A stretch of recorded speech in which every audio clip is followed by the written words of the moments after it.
那我们今天，妈咪芊芊，芊芊，等一下人来接我们呢。什么奶奶？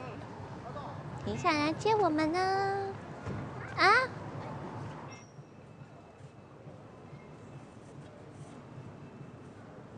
你来啦？最近在忙什么？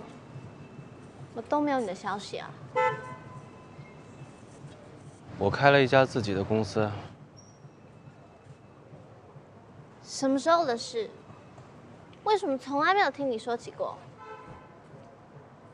你什么时候关心过我的事儿啊？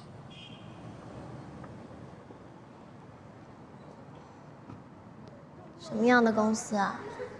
广告公司。广告公司？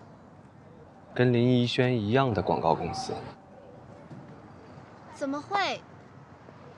林怡轩把他的广告公司送给我了，当做这么多年对你伤害的赔偿，不算多吧？别瞪我，我知道你现在满脑子都是问号。别着急，以后你就都知道了。放心，林怡轩现在活得好好的，而且我敢向你保证，以后你们俩见面的机会多着呢。